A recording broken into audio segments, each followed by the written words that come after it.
Histórias para crianças ou para adultos cheios de fé.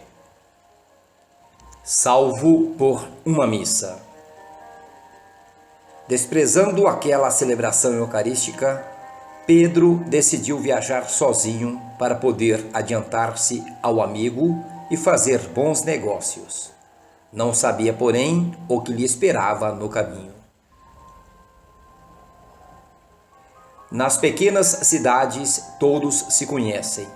Os laços de amizade se tornam mais estreitos e os bons amigos tratam-se como verdadeiros irmãos. Foi o que se passou com Marcos e Pedro. Os dois cresceram na acolhedora Lagoa Dourada. Juntos fizeram a primeira comunhão na matriz do Senhor Bom Jesus. Estudaram na escola municipal e participaram ativamente das atividades paroquiais, sendo coroinhas em todas as missas solenes. Marcos pertencia a uma família muito católica e recebera ali uma grande devoção à Santa Missa. Desde muito pequeno, Dona Matilde, sua avó, o levava bem cedo à igreja para participar da Sagrada Eucaristia e lhe explicava cada passo do santo sacrifício, deixando-o encantado com o amor de Jesus por cada um de nós. Pedro, entretanto, não recebera no lar tão piedosas influências. Seus pais eram católicos, porém pouco devotos. Preocupava-lhes apenas ter boa saúde e êxito nos negócios. Fora Dona Matilde, a avó do menino, quem lhe dera formação religiosa. Era ela quem ensinava às duas inseparáveis crianças o catecismo. Foi ela quem os preparou para a primeira comunhão e os animou a serem coroinhas na matriz. Passou o tempo e os dois amigos tornaram-se homens feitos. Constituíram família e tiveram filhos, continuando a viver na mesma Lagoa Dourada. Marcos era um pai dedicado e procurava transmitir aos filhos toda a boa formação recebida de Dona Matilde. Mas, sobretudo, esforçava-se em dar-lhes o exemplo de um bom cristão.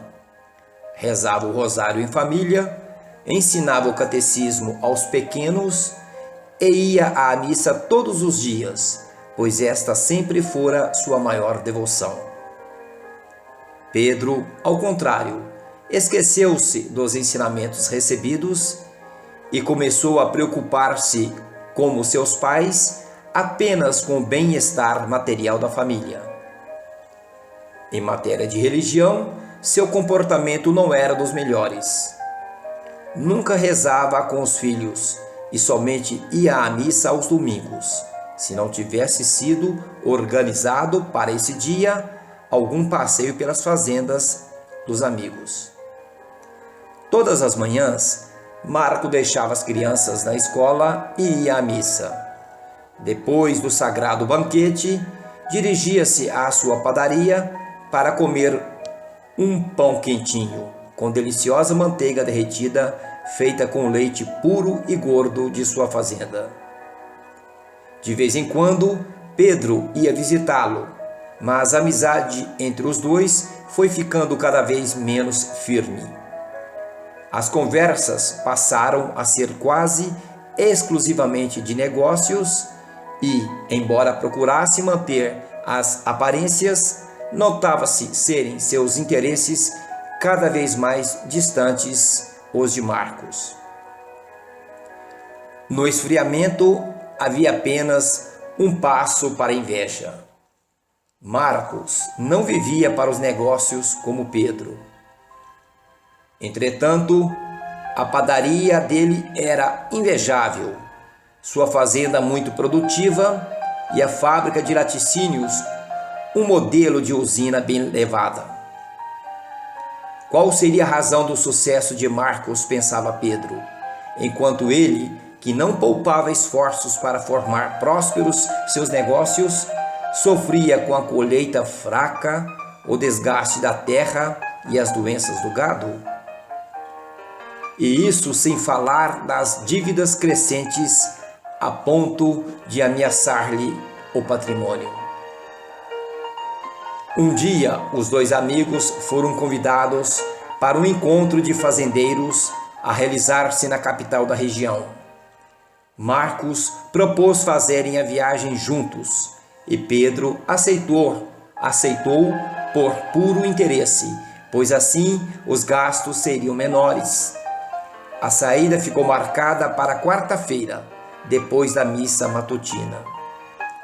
Entretanto, naquele dia, o pároco não pôde celebrar na hora habitual por ter sido chamado para atender um enfermo em uma aldeia próxima. Mandou avisar, entretanto, que haveria missa ao meio-dia.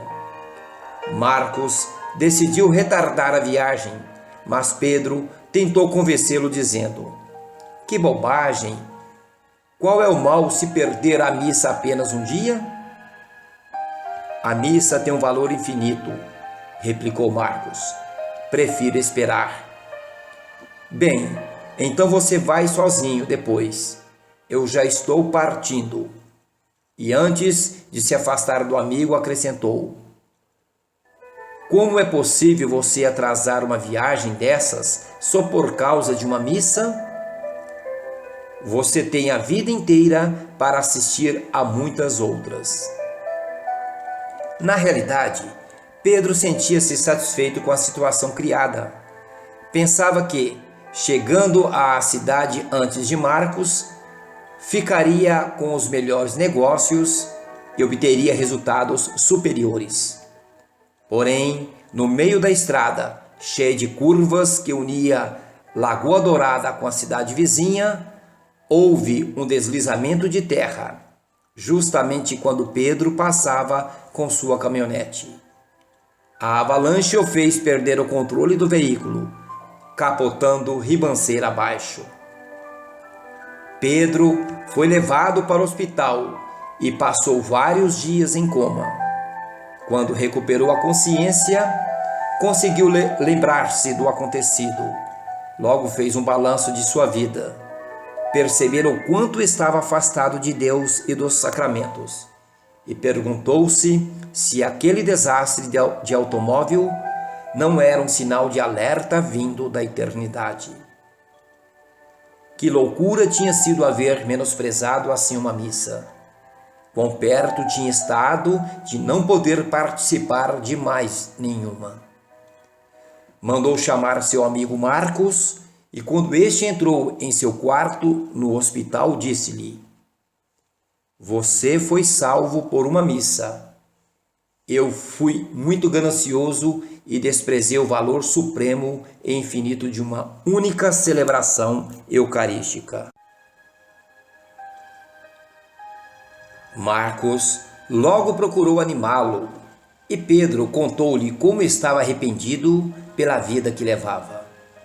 Confidenciou-lhe haver o acidente feito recordar-se de tudo o que havia aprendido com Dona Matilde e, sobretudo, dessa frase repetida por ela com tanta seriedade: "Se soubesse haver uma missa no rincão mais afastado da terra e não tivesse oportunidade de participar em outra, faria qualquer coisa para ir até lá."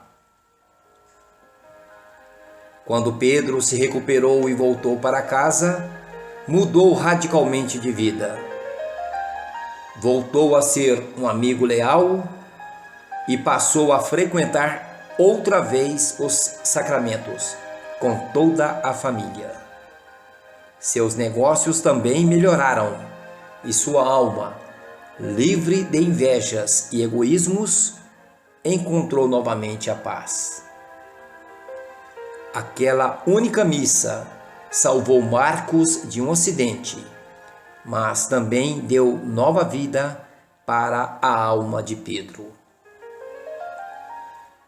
Revista Arautos do Evangelho, fevereiro de 2011, número 110, páginas 44 e 45.